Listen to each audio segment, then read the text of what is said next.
puedes tomar asiento. Y mira, yo tengo una filosofía, tengo un pensamiento yo, de que si tú no entiendes lo que estoy diciendo, entonces estoy fracasando como maestro, pero en este momento como expositor. Yo siempre pienso, mira, yo de profesión soy maestro, profesor, pero yo sé inglés, ¿ya? Pero siempre me ha gustado que lo que enseñe siempre se entienda, ¿ya? Así que voy a tratar de hacerlo lo más entendible y en cada momento voy a estar haciendo preguntas y como que tú vas a estar contestándolas de lo que ya enseño, ¿ya? Pero no te voy a enseñar algo muy complicado, muy profundo, no, es algo que solamente quisiera que tú tengas presente. Y seguramente muchos de ustedes ya saben qué es esto, muchos de ustedes pueden conocerlo mejor que yo, ¿ya? Voy a llevar a estudiar anteriormente. Vamos a hablar del texto masorético. Y tú normalmente te preguntas, ¿qué es el texto masorético? ¿Puedo cerrar el micrófono? Gracias. No, sí me siento en casa, en serio. Estar aquí es como me siento muy en casa. El pastor me ha hecho sentir en casa, tu esposa me ha hecho sentir mucho muy en casa. Amén. Ya, así es. Mira, el texto masorético, no te preocupes sobre el nombre. Ya sé que tú dirás, ¿qué rayos es el texto masorético? Es muy simple y muy sencillo y te lo voy a poner en una sola definición. El texto masorético es el libro o el manuscrito el cual se utilizó para que el Antiguo Testamento esté en tu idioma, ¿ya? Y vamos a dividir este tema en 3 preguntas. Voy a responder estas 3 preguntas. ¿Qué es? Y segundo, ¿de dónde proviene? Y tercero, ¿por qué es tan importante? ¿Ya? Voy a contestar estas 3 preguntas en esta noche, que es lo fundamental. ¿Por qué tienes que saber esto? Porque después va a traer el hermano Enrique para explicarnos qué es lo que es el texto masorético. Pero ya, quiero que nos concentremos en estas 3 preguntas. ¿Está bien? Muy bien. ¿Qué es? ¿De dónde proviene? ¿Y por qué es importante? Recuerda que tú tienes el Antiguo Testamento en esa Biblia, ¿ya? Desde Génesis hasta Malaquías, gracias al texto masorético, ¿ya? Muy bien, vamos a seguir. Muy bien. ¿Qué es el texto masorético? El texto masorético, como lo ves ahí, dale más adelante. Este es el texto masorético. Es un texto manuscrito que fue escrito en hebreo, ¿ya? El Antiguo Testamento de tu Biblia, en primer lugar fue escrito en el idioma hebreo, ¿ya? Pero tú no puedes decir, hermano, yo no sé hebreo y posiblemente nunca lo aprenda. Hermano, no tienes que aprender hebreo para conocer la Biblia. Gracias a Dios que Dios nos ama tanto que hizo una Biblia para nosotros en español. La verdad es que, mira, te voy a decir una cosa, los mejores predicadores, mira, te voy a decir eso, mira, de verdad, los mejores predicadores en el mundo, que ganaron más almas, que fueron más fieles a Dios y que hicieron más por el Señor, fueron personas que nunca aprendieron hebreo. Nunca. Y las personas que han aprendido hebreo toda su vida hacen menos por Dios que ellos. En serio. Mucha gente se jacta y dice, no, yo sé hebreo. Ya, ¿cuántos años has ganado con el hebreo? Y se quedan calladitos, porque no hablan a nadie. Se pasaron todo el tiempo estudiando hebreo y al final, ¿cuántos años ganaste para Cristo? Pregúntale un día, alguien allí en tu congregación, en tu casa, pregúntale, ya, ¿sabes hebreo, no? Sí, yo sé hebreo, soy súper inteligente, soy un súper erudito. Pregúntale algo simple, ¿cuántas almas ganaste para Cristo? Vas a una iglesia, te congregas fielmente siempre y la mayoría te va a decir no. Entonces, ¿tú crees que Dios le interesa que sepas hebreo? Más que interesa que tengas una buena vida espiritual. No creo. Yo creo que a Dios le interesa más lo que haces por él que aprender hebreo, ¿ya? Porque ¿qué dice la Biblia? La ciencia hincha, mas la caridad edifica, ¿no? Es lo que dice la palabra de Dios. Muy bien. Gracias al texto masorético hebreo tenemos lo siguiente. Este es, bueno, la Biblia en español, en nuestro idioma, en inglés, en alemán, en muchos otros idiomas, ¿sí? Pero tenemos el Antiguo Testamento y los... perdón, decía un poquito antes, atrás, dale atrás. Vas atrás, ahí está. Muy bien, gracias al texto masorético se tradujo lo que es el Antiguo Testamento y los judíos al Antiguo Testamento le conocen como la Tanakh. ¿Alguna vez has escuchado alguna vez ese nombre raro que la dice la Tanakh? Ya, no te preocupes por esos términos tan hebreos. La Tanakh solamente significa el Antiguo Testamento, nada más. Es el Antiguo Testamento que tú tienes en tu Biblia, solamente que los judíos le dicen la Tanakh, ¿ya? Cuando un erudito, alguien super, que se quiere creer como súper sabio, te diga, yo sé que es Satanás, y yo estudié a Satanás, y tú estás como que, creo que es muy inteligente para mí. No es que es inteligente, quiere aparentar ser inteligente. Tú solamente dices, tú sabes, tú has estudiado el Antiguo Testamento. Es lo que quieren decir, ¿ya? Es lo que quieren decir. Muy bien, next, como dicen. La Biblia cristiana, nuestra Biblia, tiene 39 libros, ¿sí? Génesis, Éxodo, Levítico, Números, Deuteronomio, José, Judas, hasta Malaquías. Tenemos 39 libros, ¿no? En la Biblia judía, ¿cómo se llama la Biblia judía? Tanakh, ¿no? Lo que acabamos de aprender, Tanakh. ¿Cuántos libros tiene? 24 libros. ¿Y por qué tiene menos libros? Porque, no es porque ellos le quitaron libros, o porque nosotros tenemos más libros que ellos, no. Es lo mismo, solamente que ellos han hecho esto, miren. Ellos combinaron, combinaron estos libros, ¿cierto? Samuel, en vez de, nosotros tenemos primera de Samuel y segunda de Samuel, ¿cierto? Ellos solamente tienen, como que los juntan los dos y tienen Samuel, nada más. O sea, no los dividen en primera y segunda. Ya, por eso es que tienen menos libros. Reyes también. Por ejemplo, Reyes no tienen ellos primera y segunda de Reyes. Ellos solamente tienen un Reyes, nada más. ¿Ya? Después también Crónicas no tienen primera y segunda, sino solamente una que se llama Crónicas. Después también Esdras y Nehemías son dos libros distintos en nuestra Biblia, ¿no? Pero ellos lo juntaron en uno solo, ¿no? Por eso tienen menos libros. Siguiente. También los 12 profetas, ¿se acuerdan de los profetas menores? ¿No? ¿Se acuerdan de eso, no? Que son, empiezan desde Daniel, Oseas, ¿no? Y más adelante tenemos hasta Malaquías. Entonces tenemos los profetas menores. Ellos no los dividen así, sino que solamente son los 12 profetas, nada más. Por eso tienen menos libros, ¿ya? No es que nosotros le aumentamos libros o le quitamos libros, no. O ellos le quitaron libros, no. Es que ellos solamente han como que juntado algunos libros y por eso parece que tienen menos, ¿entiendes? Hasta ahí todo claro, ¿no? Está muy claro. Muy bien, sigamos. Next. El Antiguo Testamento, bueno, next, sigamos. Ahora, ¿se acuerdan? El Antiguo Testamento, nosotros decimos el Antiguo Testamento. ¿Cómo lo dicen los judíos? La Tanakh, ¿no es cierto? Ya, sigamos. En el Antiguo Testamento tenemos 3 diferentes separaciones. Y para esto quiero que vayas a tu Biblia a Lucas capítulo 24. ¿Ya? Lucas capítulo 24. Lucas capítulo 24. ¿Ok? Muy bien. Muy interesante porque... Los discípulos de Maús. Los discípulos de Maús. Ya sí, los que estaban de Maús. Sí, Lucas. Así es, correcto. Muy bien. Lucas 24, 44. Sí. Ahí estaban todos, ahí Jesús aparece con ellos y empiezan a conversar. Y como dice que desarrolla algo así, ¿no? Como que se despide un ardor con la persona, algo así, ¿no?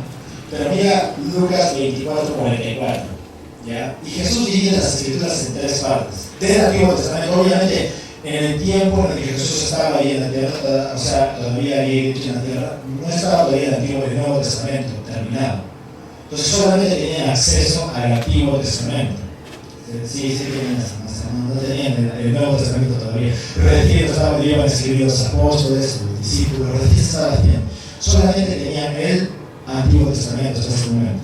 ¿Ya? Entonces el verso 44 dice, y les dijo, estas son las palabras que os hablé estando con vosotros, que era necesario que se cumpliesen todas las cosas que están escritas en, ¿qué dice ahí? La ley de Moisés, en los profetas y en los salmos de mí. Entonces, ¿en cuántas partes divide Jesús el Antiguo Testamento? En 3.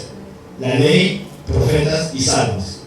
De la misma forma, nosotros dividimos el Antiguo Testamento. Los libros de historia, ¿no? Después siguen, bueno, ellos le dicen a la Torá, ¿no? A la ley, ellos le dicen a la Torá, ¿no es cierto? Los judíos, simplemente porque tú escuchas, yo tengo la Torá, ¿no? Y solamente es el Pentateuco, es la ley, nada más. O sea, hay gente que ya se quiere parecer muy a los judíos. No, yo no tengo que decir Torá, yo tengo que decir la ley, nada más. ¿Ya? Sigamos. La poesía, los libros de poesía como son los Salmos, ¿no? Y Job también se incluye en un libro. Y ellos le dicen Nevim, ¿ya? Cada vez que le digan, yo estudié Nevim y toda esta cosa. No solamente dice poesía, libros cánticos, poéticos. Después seguimos, 3. Profecía, ellos le dicen Ketuvim, ¿ya? Ketuvim, ¿right? Solamente eso, ¿no? Ellos le ponen nombres raros, pero es que ellos lo transliteran. ¿Sabes qué es una transliteración? Te pongo un ejemplo bien claro para que entiendas qué es una transliteración. Una transliteración es cuando de una palabra de otro idioma, tú lo dices exactamente como lo dices en ese idioma en tu propio idioma. Por ejemplo, te voy a dar un ejemplo bíblico. Todas las Biblias, ¿cómo se llama el último libro de la Biblia? Apocalipsis. Pero ¿sabías que Apocalipsis no es una palabra española, verdad? No es una palabra española. Es una transliteración. Han transliterado esa palabra. La verdadera palabra en español es revelación. Revelación. Porque la palabra Apocalipsis significa revelación. ¿Sí? Pero mucha gente, bueno, le ha puesto Apocalipsis, ¿no? Y ya está bien. Se entiende, ya la gente tiene una idea de qué es el Apocalipsis, ¿no? Pero eso es una transliteración, no una traducción. ¿Ya? Esa es la verdad. Entonces, es lo mismo, la gente dice, últimamente la gente usa el término Torah, Neví, Keturí, para parecer más eruditos, ¿no? Pero en realidad lo que quieren decir es solamente sobre nada más. ¿Está bien? ¿Hasta ahí todo claro? Si ya les está significado, entonces, sí, ya. Sigamos. Next. Ya, ahora el Torah contiene estos libros. Génesis, Éxodo, Levítico, Números, Deuteronomio. Nosotros lo conocemos como los libros de la ley, o como dijo la hermana, el Pentateuco, muy conocido. Siguiente. Tenemos ahí Neví, que contiene los libros de Josué, Jueces, Samuel, Reyes, Isaías, Jeremías, Ezequiel y los 12 profetas menores. Ya es lo que contiene Neví. Y al final el Ketubim contiene el resto de libros: Salmos, Proverbios, Job, Cantares, Ruth, Lamentaciones, Eclesiastes, Daniel, Ezra, Nehemías y Crónicas. ¿Ya? Nada más. Es lo que tienes que saber. Es la misma vida que tú tienes, solamente que los judíos lo tienen en sí. ¿Ya? Y tienen menos libros. ¿Y por qué los judíos tienen menos libros? ¿Verdad? ¿Por qué tienen menos libros ellos? Porque han juntado muchos libros en uno solo. No tienen primera y segunda Reyes, ellos tienen solamente Reyes, ¿no? Y tienen Samuel. Pero con el perdón de todos, nosotros tenemos que entender que ellos son anteriores a nosotros. Así es. Así es, eso es. Sí. Por eso, si ahorita vamos a hablar, ellos, los judíos, tienen un lugar muy importante en la preservación de las escrituras. Romanos 9, Romanos 10, Romanos 11 habla sobre el lugar que deben trabajar. Y Dios no ha terminado con ellos. Así es. Dios no ha terminado con ellos. La Biblia dice en Romanos capítulo 11 que Israel se volverá a levantar nuevamente. En el versículo 25 dice, ¿no? Y este es un gran misterio del cual no quiero que seas ignorantes, ¿no? Que Israel será salvo. Y es verdad, Dios va a volver a ser Israel. Vamos a ver el lugar importantísimo que tiene el pueblo de Israel. Sigamos. La Biblia hebrea. Ya vamos a ver la Biblia hebrea. Muy bien. Vamos a comenzar un poco más. Next. Siguiente. Muy bien. Next. Muy bien. La Biblia hebrea tiene 23.113 versos. 213, perdón. 23.213 versos en total en la Biblia hebrea. ¿Ya? Next. Siguiente. Tiene 22.944 versos en hebreo. ¿Ya? En hebreo. Porque recuerda, yo tenía ese dato que el Antiguo Testamento fue escrito en qué idioma? Hebreo, ¿no? Pero no todo, hay algunos libros que no fueron escritos totalmente en hebreo, ¿no? Daniel, Esdras, no fueron escritos en hebreo. Siguiente. 269 versos fueron escritos en arameo. ¿Ya? No vamos a. Y una más. Ya sé, prácticamente el 99% del Antiguo Testamento fue escrito en hebreo, así que nos vamos a concentrar más en el hebreo. Ya es lo más importante aquí, ¿no? Vamos a concentrarnos en eso. En algún momento, ya recordarte también de los supuestos que se llama de la Septuaginta, vamos a entender un poquito más de esto, ¿ya? Pero hasta ahí todo claro, ¿no? Es solamente, mira, la mayoría del Antiguo Testamento fue escrito en hebreo. Muy bien, sigamos, siguiente. ¿De dónde proviene? Ya sabemos qué es el texto masorético. Es la base de nuestra Biblia, pero solamente del Antiguo Testamento, que fue escrito en hebreo. Ya está. Ahora vamos a ver de dónde proviene el texto masorético. ¿Ya? Ese es un ejemplo del texto masorético. Pero, mira, el texto masorético proviene de algo que se conoce como manuscritos. Y cuando tú escuchas esta palabra manuscritos, te va a parecer algo súper difícil. Vas a decir, no puede ser. Y los eruditos les gusta usar esos términos, manuscritos. Pero mira, te voy a explicar qué es un manuscrito. Es súper simple. ¿Ya? Un manuscrito. ¿A qué te suena la palabra manuscrito? Mira. Ah, correcto. Manos significa mano, ¿no? Manos, y escritos viene de la palabra escritos, significa escrito.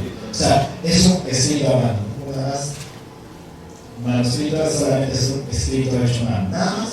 Es como que agarras una hoja de papel y le pones, eso es un manuscrito. Solamente que lo usan para escritos antiguos. Es muy sencillo, sigamos. Ahora, hasta que llegó, mira, existían manuscritos hasta que llegó este hombre, que seguramente ya lo conocen, Johannes Gutenberg, ¿no? El inventor de la primera imprenta. En 1440 este hombre inventa la primera imprenta, ¿sí? Y empieza ya a escribirse libros, entonces ya no había necesidad tanto de manuscritos, ¿no? Ahora, si puedo imprimir un libro, o lo puedo escribir a mano, o puedo, por ejemplo, si tengo una copia, o perdón, tengo un original aquí, entonces ya no necesito hacerlo a mano, pues. Pero antes de la imprenta, antes de 1440, todas las copias se hacían a mano. Imagínate copiar un libro a mano completo. Y peor aún una Biblia, que era tan extensa. ¡Wow! Tomaba tiempo, ¿no? Y tomaba dedicación, porque tenías que estar ahí sentado horas y horas y horas, ¿no? La Biblia es muy difícil. Mira, yo no puedo estar sentado por una hora, mucho 2 horas. Ya tengo que pararme y caminar y no sé, imagínate estos hombres. Pero ahorita vamos a ver estos hombres que hicieron este trabajo. Muy bien, sigamos. La imprenta, ya, siguiente. Ahora vamos a hablar de dónde provienen los masoretos. ¿Sabes por qué se llama texto masorético? Porque había un grupo de rabinos judíos, más que todos se les conocía como escribas, ¿ya? O escribanos, que se llamaban los masoretas. Este grupo llamado los masoretas aparecieron entre el año 500 después de Cristo al 1000 después de Cristo, ¿ya? ¿Y por qué se llama texto masorético? Porque lo escribieron los masoretas, que era un grupo rabínico judío, no eran de otras nacionalidades, eran 100% judíos, que se dedicaban a copiar lo que ya tenían, lo que habían escrito los profetas del Antiguo Testamento, los escritores del Antiguo Testamento. Ellos se dedicaban a copiar. O sea, te voy a explicar lo que se ve. Es muy simple. Ellos tenían una copia supuestamente original de las escrituras. Yo no creo que era original, yo creo que también era copia.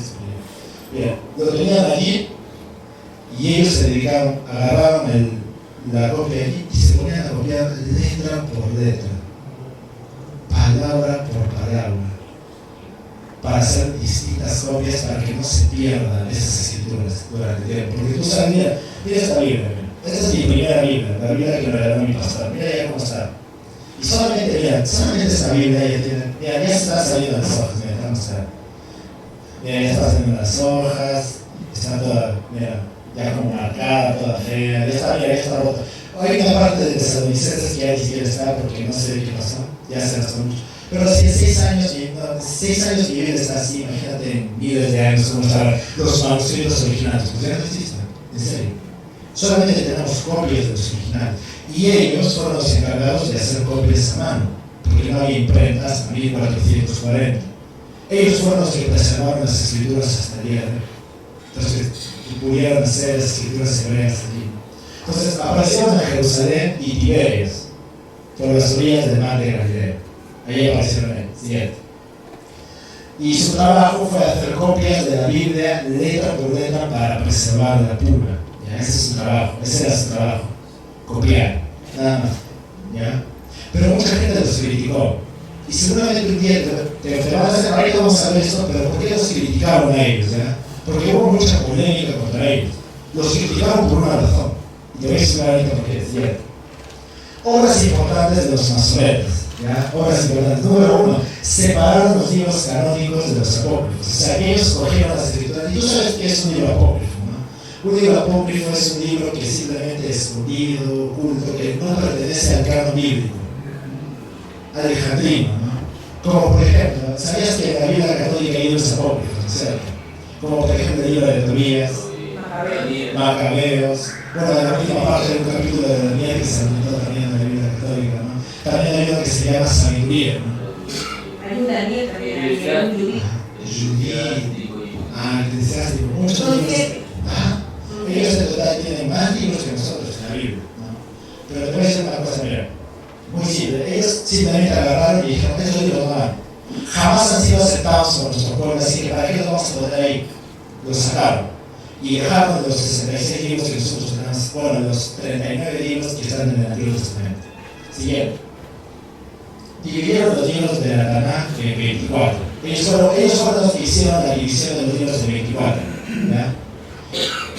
Siguiente. Dividieron los libros en secciones y versos también. Ellos hicieron esa división, dividieron los libros en secciones y versos, para que sea más fácil ubicar un escrito. Porque imagínate que todos sean corridos sin versículos, obviamente sería más difícil ubicar o saber dónde leíste eso, ¿no es cierto?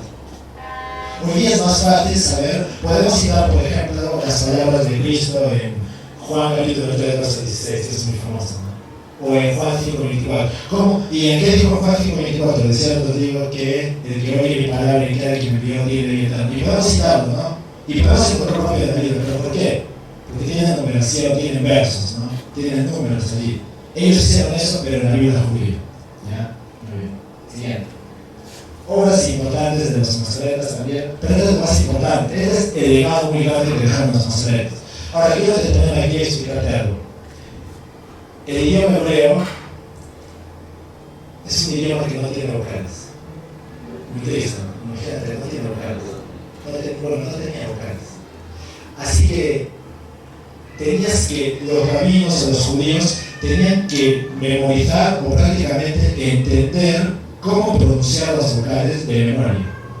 O sea, no había una vocal ahí como nosotros tenemos pa, ¿no? Ahí ellos solamente tenían la P y la P nada más, ¿no? Y tenían que ellos adivinar que empiezan pues Pepe, papá, no sé, o puede ser Pepe, ¿no? Podría ser cualquier palabra, pero ellos tenían que memorizar la pronunciación de las vocales para saber a qué se refiere. Así que los masoretas hicieron eso, dijeron, ay, no, ¿qué tal si la gente más adelante no entiende esto y se pierde la tradición de cómo deberíamos pronunciar las palabras sin vocales? Entonces, ¿saben que ellos dijeron esto? Añadieron un sistema de puntuaciones y signos. Puntuaciones y signos para distinguir la pronunciación de las vocales. O sea que ahorita te voy a mostrar lo que hicieron, ¿ya? Siguiente. Mira, esto es un escrito original, supuestamente judío, ¿ya? Es un manuscrito antes de los masoretas. Así era, nada más. Lo voy a acercar un poquito para que te des cuenta. Bien. Aquí solamente hay consonantes. Solamente hay consonantes. No hay vocales. Porque no existen vocales en el hebreo. Así que tenías que memorizar cómo se pronuncia esa palabra, según como tus padres te enseñaban. ¿Ya? Esta es la tradición oral. Te enseñaban cómo pronunciar cada palabra que no tenía vocales. Y eso se cambió con los masoretas, porque el siguiente, hermano, ya es el texto masorético, una copia del texto masorético. Y dale, hermano, ahí puedes ver que es un poquito distinto del anterior, porque este tiene unos puntitos, ¿no? Esos puntitos que están ahí encima de las letras, hay unos como que puntitos por ahí, ¿ves? Que no estaban en el anterior. Ellos añadieron o inventaron una simbología de puntuaciones para saber cómo pronunciar las vocales y cuándo. Para que más adelante, como ellos sabían cómo pronunciar estas vocales y en qué palabras, ellos inventaron este sistema y sabían exactamente cuándo pronunciarlas, así que lo añadieron allí para que tú sepas cómo pronunciar las palabras hebreas. Con eso sí se puede pronunciar. Con eso, alguien como tú o como yo podemos entender el hebreo. O los traductores de la Biblia podían entender el hebreo. ¿Ya? Con esos simbolitos de ahí. Pero antes no. Antes tenías que memorizar. Tenías que saberlo de por sí. ¿Ya? Ya está muy bien. Hasta ahí hay alguna duda, consulta, pregunta. Creo que está aquí. Sí. Bueno, también es bueno saber que en el idioma hebreo las letras hebreas tienen un número y un concepto. Surge del palio hebreo, que son símbolos. Así es. Y excelente, hermano. Sí. Porque, claro, cada letra del alfabeto hebreo, por ejemplo, tiene 22 letras, ¿no es cierto? Y cada letra tiene un significado numérico. Que no vamos a hablar de eso ahorita porque es como que meternos ya a numerología y todo eso. No, vamos a continuar, pero ya en algún momento podemos hablar. Díganos. Una más que el alefato se ya, exacto. Así es. En el hebreo no escribes de izquierda a derecha, perdón, no escribes de izquierda a derecha como nosotros. Nosotros escribimos normalmente así, ¿no? De izquierda, bueno, de izquierda a derecha. Ellos escriben así, de derecha a izquierda. Cosa que para mí sería muy difícil. Una cosita, con respecto a lo que está diciendo el hermano, es curioso, pero el ser humano, si nosotros preguntáramos a los profesores de inicial el trabajo que hacen con los niños, es corregirle la escritura al revés. Porque originalmente un niño cuando nace y está pequeño, su inclinación es escribir, como escriben los cerebros. Interesante ese dato. Pero aquí, bajo nuestra cultura, enseñan a los niños a hacerlo de izquierda a derecha. Exacto. ¿Saben qué? Me gustó eso porque nosotros tendemos a... somos humanos, ¿no? Y el sistema académico o educacional de hoy es humano, ¿no? Y creo que el mundo siempre hace lo contrario a Dios, ¿no es cierto? Entonces, así es, el mundo no está bien, ¿no?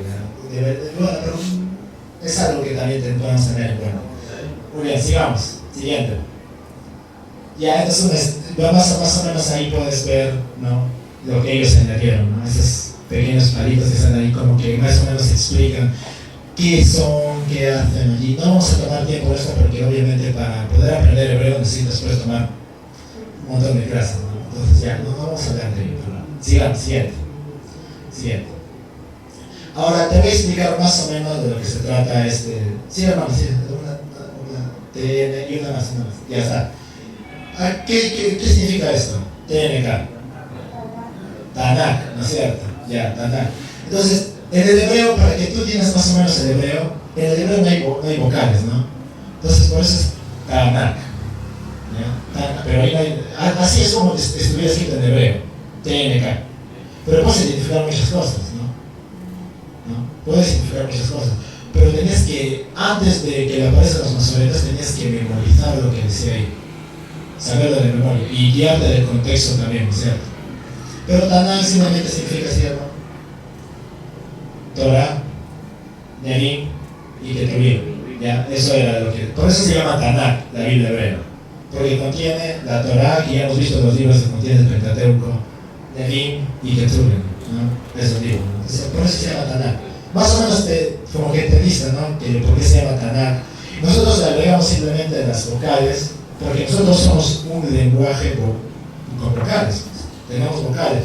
No nos podemos expresar sin vocales. Los hebreos sí podían, ¿ya? En su escritura, más no en su habla. ¿Ya? Sigamos. Nosotros tenemos vocablo. Los pueblos tienen lenguaje gutural.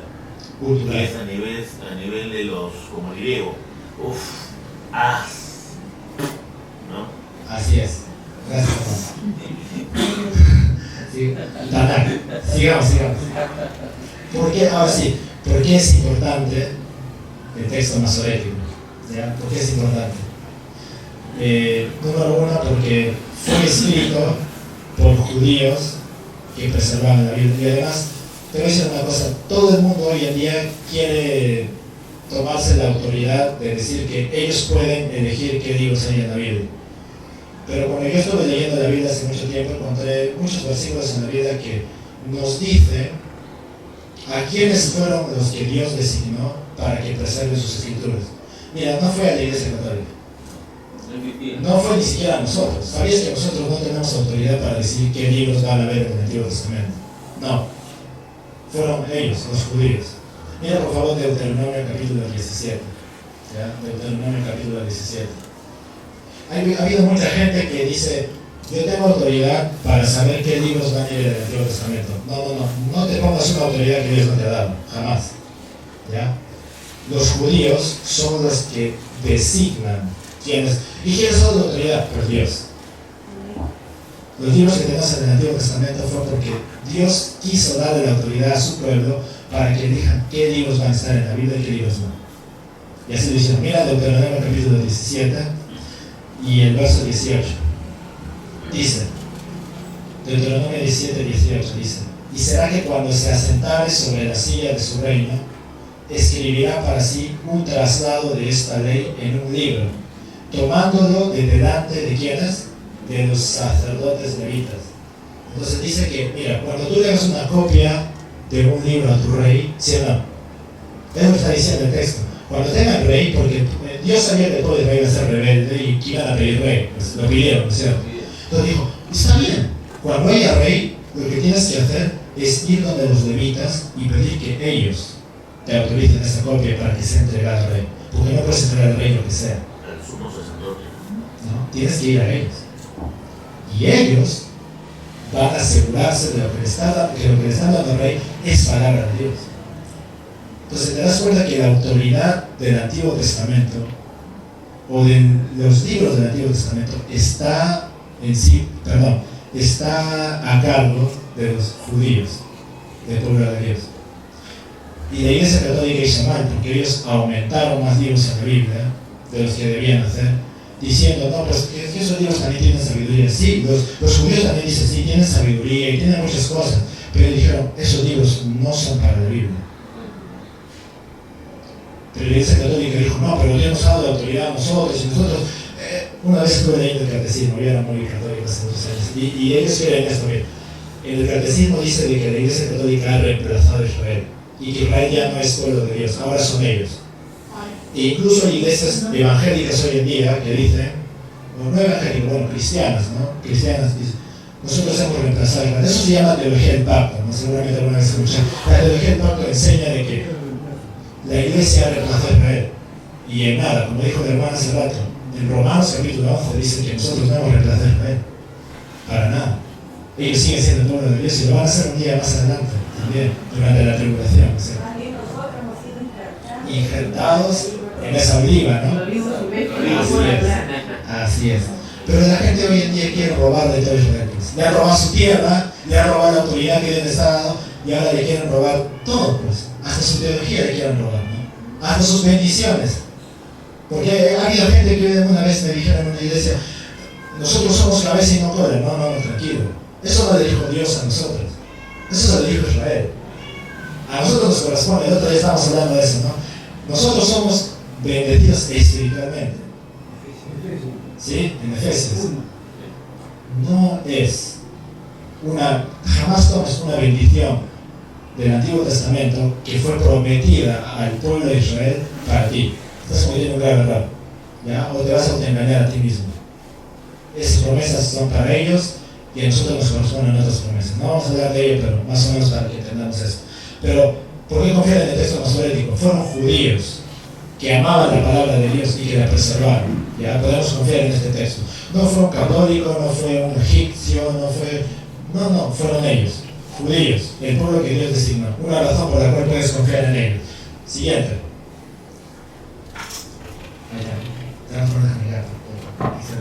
Siguiente. Bueno, ya puedes confiar en esto, tranquilo. Ya. Siguiente. Una más. El texto masorético fueron los manuscritos con mayor aceptación del pueblo judío y de la iglesia cristiana en ese tiempo. Dijeron sí, los judíos, la mayoría de judíos dijo sí, a pesar de que no son los originales y tienen añadidos, a pesar de eso, son palabra de Dios, son lo mejor que tenemos. Igualmente la iglesia cristiana en ese tiempo dijo sí, esa es palabra de Dios, ya tienen mayor aceptación. Sí, siguiente.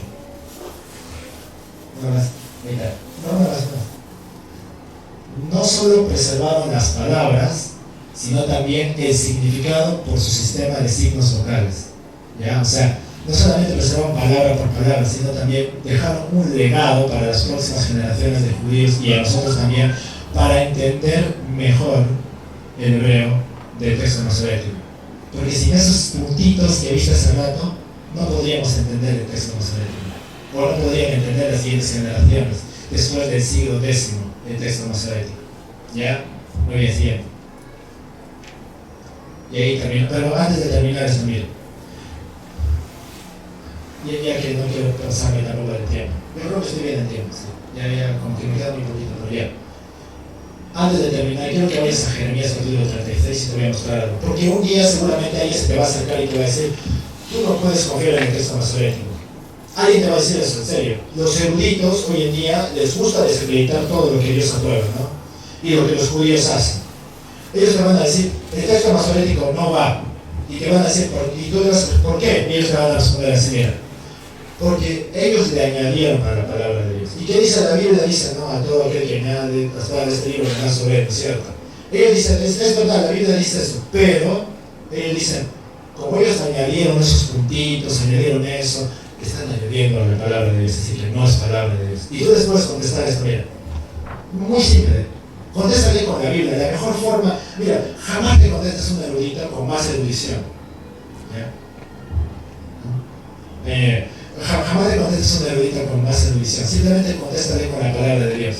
A mí me gusta mucho cuando Jesucristo habla con el diablo y con todos ellos, porque Jesucristo siempre respondía, escrito está. Y de la misma forma, a mí siempre me gusta contestar así, escrito está. Nada más. Mira, tú le contestas así, Jeremías capítulo 36.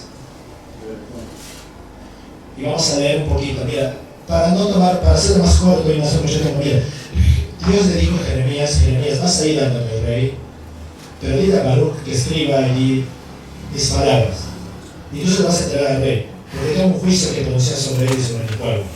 Han muchas historias, ¿cierto? Jeremías va y está dictando a Baruch todo lo que Dios le ha dicho. Mira, Baruch, Dios me ha dicho esto, y Baruch está escribiendo. Una vez que termina, Baruch agarra y va donde los príncipes primero, ¿no? Bueno, primero va a la calle y lo denuncia, ¿no? Después los príncipes escuchan y dicen que se arrepienten, ¿no? Y ya vamos a ir a decir estas palabras al rey. Después llaman a Baruch y Baruch va, y ¿qué dice, no? Dice, Señor, tengo algo para decirle ya. Y le empieza a leer lo que Jeremías le había dicho. Todo le empieza a leer. ¿Y qué hizo el rey? Mira, vamos a ver qué hizo el rey. Porque el rey no tiene una bonita reacción. Lo quemó, ¿no es cierto? Y vamos a ver aquí. En el versículo 22. Dice, y el rey, Jeremías 36, 22. Y el rey estaba en la casa del invierno, en el mes noveno, y había un brasero ardiendo delante de él. Y fue que como Yehudí hubo leído 3 versos o 4, lo rompió con un cuchillo de escribanía y echólo en el fuego que estaba en el brasero, hasta que todo este envoltorio se consumió sobre el fuego que estaba en el brasero. Ahora, lo cortó y lo botó al fuego.